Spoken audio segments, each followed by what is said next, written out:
வணக்கம் அன்பான உலகத் தமிழ் உறவுகளே. இன்று இந்த வகுப்பில் நான் கற்பிக்கவிருக்கின்ற விடயம் வினைச்சொல்லின் பகுதிகள் மற்றும் துணை வினைச்சொற்கள், வினைச்சொல்லின் வடிவங்கள் மற்றும் துணை வினைச்சொல், ஆக்சிலரி வேர்ப் மற்றும் ஃபார்ம்ஸ் ஆஃப் த வேர்ப்ஸ் என்று சொல்லலாம். பாருங்கள், இந்த அட்டவணை, இந்த டேபிள், இது ஒரு மேஜிக் டேபிள்னு சொல்லலாம். இதை முழுமையாக நீங்கள் புரிந்து கொண்டால் ஆங்கிலத்தில் எந்த ஒரு விடயத்தையும், ஆங்கிலத்தில் உள்ள எந்த ஒரு இலக்கண கட்டமைப்பையும், எந்த ஒரு இலக்கண பகுதியையும் மிக சுலபமாக இந்த அட்டவணையை நீங்கள் புரிந்து கொள்வதன் மூலமாக கற்றுக்கொள்ள முடியும். அவை உங்கள் வாழ்க்கை முழுவதும் உங்களுக்கு துணை புரிவதாக இருக்கும். பாருங்கள், எந்த ஒரு வினைச்சொல்லுக்கும் ஒரு அடிப்படை வடிவம் இருக்கிறது, ஒரு தாய் வடிவம், பேஸ் வேர்ப்னு சொல்லலாம் அல்லது ஸ்டெம் வேர்ப்னு சொல்வார்கள்.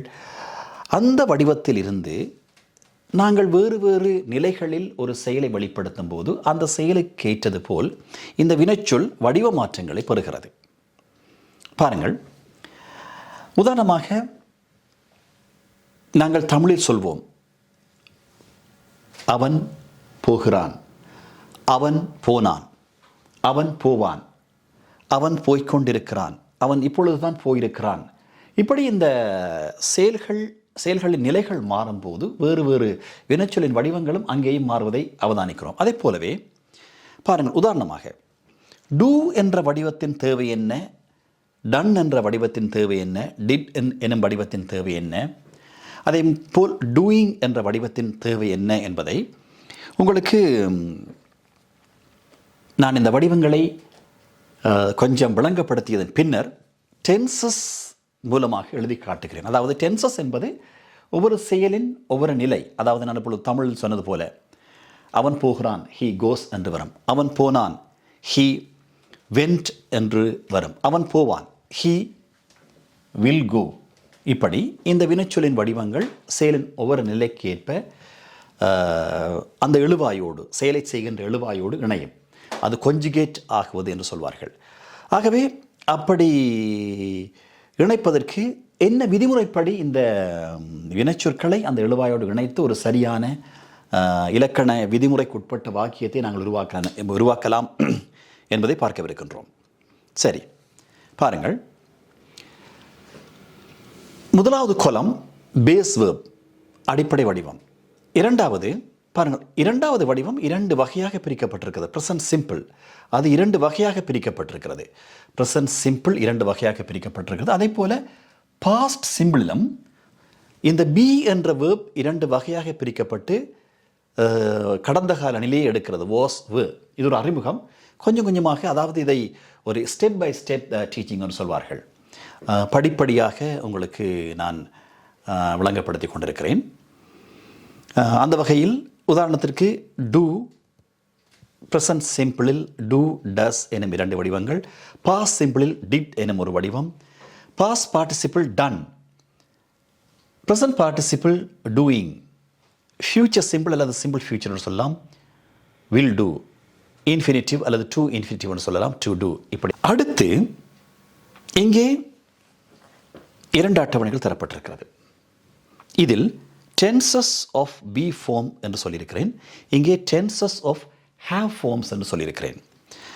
பாருங்கள், ஹேவ் ஃபார்ம்ஸ், இந்த ஹேவ் ஃபார்ம்ஸ், இந்த பி ஃபார்ம்ஸ், இவை துணை வினைச்சொற்களாக செயல்படுகின்றன. அதாவது துணை வினைச்சொல் என்றால் என்ன, பிரதான வினைச்சொல் என்றால் என்ன, அவற்றையும் நான் சொல்லவிருக்கின்றேன். உதாரணமாக பாருங்கள்,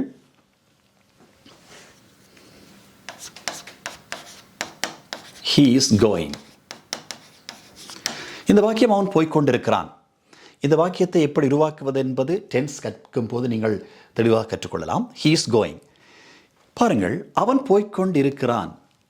அவனது போதல் என்ற செயல்பாடு என்ன நிலையில் இருக்கிறது என்பதை காட்டுகிறது இந்த இஸ் என்ற வினைச்சொல். இது துணை வினைச்சொல்லாக இங்கே இருக்கிறது, ஹெல்பிங் வேர்ப். பாருங்கள், he, she, itோடு இஸ் இணைய வேண்டும் என்பது விதிமுறை.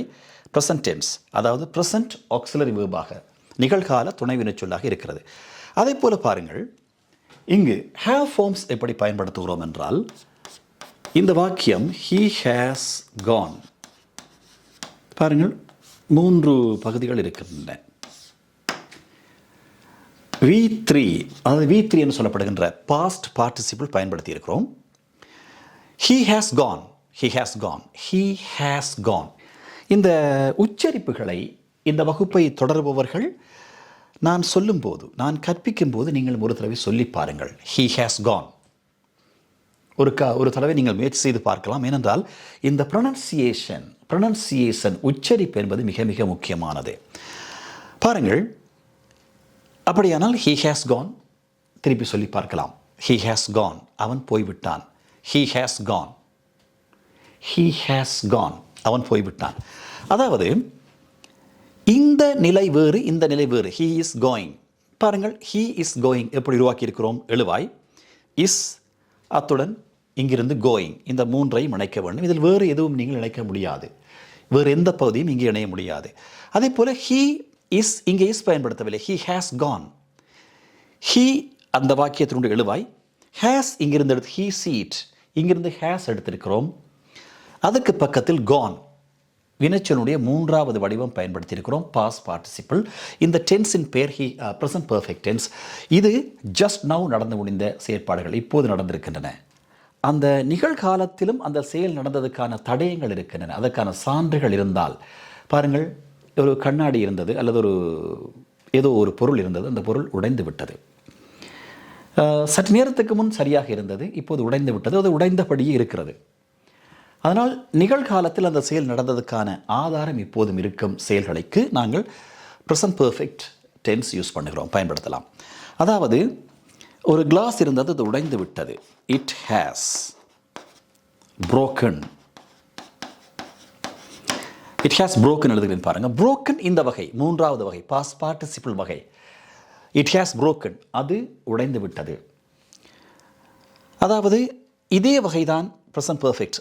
gone பாஸ்ட் பார்ட்டிசிபிள், broken இந்த வகையில் வரும். break இங்கே break, past tense broke, V3 past participle broken, break, broke, broken. ஆகவே இவை இரண்டும் ப்ரெசன்ட் பெர்ஃபெக்ட் டென்ஸ், ஒத்த வடிவம், ஒத்த கட்டமைப்பில் இருக்கின்றன. இட் ஹேஸ் broken, நன்றாக இருந்தது, இப்போது உடைந்து விட்டது. அது உடைந்ததற்கான நிகழ்கால ஆதாரம் பார்க்கும்போது உடைந்தது தெரிகிறது. அப்படியான நிலைமையில் இருக்கும் செயல்பாடுகள், இப்போது நடந்து முடிந்த செயற்பாடுகள் he has gone, நாங்கள் ப்ரெசன்ட் பெர்ஃபெக்ட் டென்ஸில் அதை வெளிப்படுத்துகிறோம். இதை நாங்கள் இன்னும் ஆழமாக தொடர்ந்து வரும் வகுப்புகளில் கற்கவிருக்கின்றோம். துணை வினைச்சொற்கள் மற்றும் பிரதான வினைச்சொற்கள் பற்றிய அறிமுகம். இன்னொரு விடயம் இருக்கிறது. இங்கிருக்கும் இந்த வினைச்சொற்கள் பிரதான வினைச்சொல்லாகவும் தொழிற்படும், துணை வினைச்சொல்லாகவும் தொழிற்படும். சரி, அது என்ன பிரதான வினைச்சொல்லாக தொழிற்படுவது, துணை வினைச்சொல்லாக தொழிற்படுவது, அவற்றை நாம் இன்னொரு வகுப்பில் கற்கலாம். இன்றைய இந்த வகுப்பு இத்துடன் நிறைவுக்கு வருகிறது. மீண்டும் ஒரு வகுப்பில் உங்களை சந்திக்கிறேன். வணக்கம்.